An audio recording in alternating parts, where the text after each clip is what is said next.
Bonjour à tous, bienvenue dans mon premier tutoriel C++ dédié au premier programme en C++ dans un environnement Linux sous Eclipse.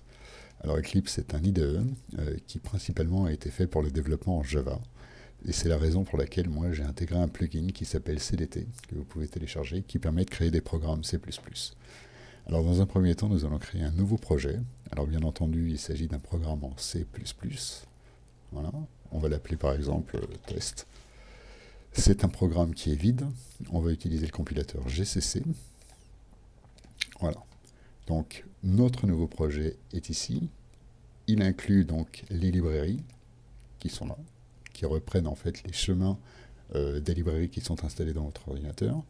Il ne nous reste plus qu'à créer donc un fichier source. Donc source file que l'on va appeler test.cpp par exemple. Voilà. Alors vous noterez qu'Eclipse génère automatiquement donc les commentaires avant même le programme, donc vous pouvez bien entendu les modifier selon vos besoins. Nous, on va s'intéresser donc au cœur du programme. Notre objectif, c'est d'afficher quelque chose à l'écran. Il s'agit donc de flux d'entrée-sortie. Il est important pour nous donc d'intégrer une bibliothèque qui soit capable de gérer ces entrées-sorties. Donc pour les inclure, on utilise simplement les mots-clés dièse include pour l'inclusion des bibliothèques suivies des chevrons. Et dans les chevrons, nous allons mettre le nom de la bibliothèque. En l'occurrence, il s'agit des flux d'entrée-sortie, soit en anglais input, output, stream. Et ça, c'est représenté par IOStream. On va ensuite intégrer des espaces de noms standards. Alors, je vais vous expliquer ça un peu plus tard. Il n'est pas nécessaire de les utiliser systématiquement. Néanmoins, la programmation en sera, disons, plus lisible. Donc, on utilise using namespace standard. Et enfin, le corps de notre programme principal, dans lequel nous allons inclure en fait une information return 0 qui va nous permettre de savoir si le programme s'est terminé correctement ou pas. Bien. Nous, ce que l'on veut, c'est afficher quelque chose à l'écran.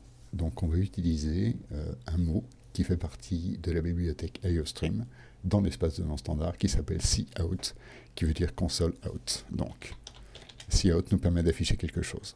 On va utiliser des doubles chevrons, notez bien le sens dans lequel ils sont orientés. Et là, par exemple, nous allons dire Hello Tough, par exemple, suivi de un retour à la ligne, donc end of line. Voilà. Alors, cout signifie donc que c'est la console out, et donc elle va sortir Hello Tough au travers des chevrons. Il suffit de suivre. Et ensuite, le end of line arrive derrière Hello Tough. Ce qui veut dire que juste après le Hello Tough, nous aurons un retour à la ligne. On sauve, on compile, pas de problème particulier, et on exécute. Voilà, ça c'est fait. Alors, il serait peut-être plus intéressant de demander en fait à l'utilisateur quel est le mot qu'il va voir affiché à l'écran. Donc pour ça, c'est pas très compliqué. Il suffit simplement de dire à l'utilisateur, par exemple, je sais pas, rentrer un mot. Voilà, d'accord. Et ensuite, on va demander à l'utilisateur de rentrer par le biais du clavier ce mot.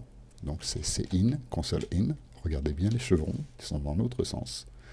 Et là, on va déclarer en fait une variable qui va en fait être le mot que l'on peut appeler n'importe comment. Bon, moi en l'occurrence, je vais l'appeler mot.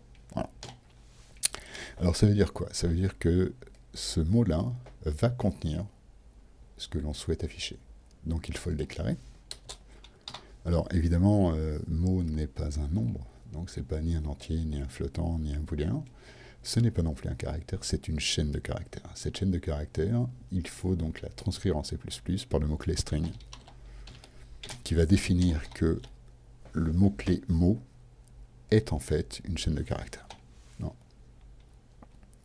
Et puis ensuite, ce qu'il nous reste à faire, c'est simplement demander à la personne qui a rentré le mot, simplement de l'afficher. Donc, on va dire, je sais pas, mot écrit. Ça va être notre mot-clé mot, suivi par exemple d'un seul ligne. Voilà. Donc, on sauve, on compile, toujours pas de problème, et on exécute. Donc là, on va dire par exemple, bonjour, c'est bien. Voilà. Mot écrit, bonjour. Voilà pour ce premier tutoriel. Alors maintenant, concernant les espaces de nom, vous avez vu qu'ici nous avons fait utiliser les espaces de nom standards. Si nous les enlevons, alors je vais les commenter ici par exemple, voilà. Si je les enlève, que je sauve et que je compile, je vais avoir des erreurs. Pourquoi? Parce que il faut déclarer que les commandes cout, cin et handle appartiennent aux espaces de nom standard. C'est une classe, donc c'est du standard de points. Sur le cout, c'est du standard de points sur le cin. On recommence ici. Voilà.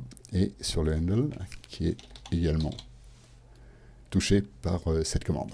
Voilà. Si maintenant on sauve et qu'on compile, alors attendez, ah oui, et le string évidemment fait partie de l'espace de nom. Donc on sauve, on compile, voilà, et on exécute. Donc hello, voilà, ça c'est réglé. Voici pour ce tutoriel, j'espère que ça vous a plu, à bientôt.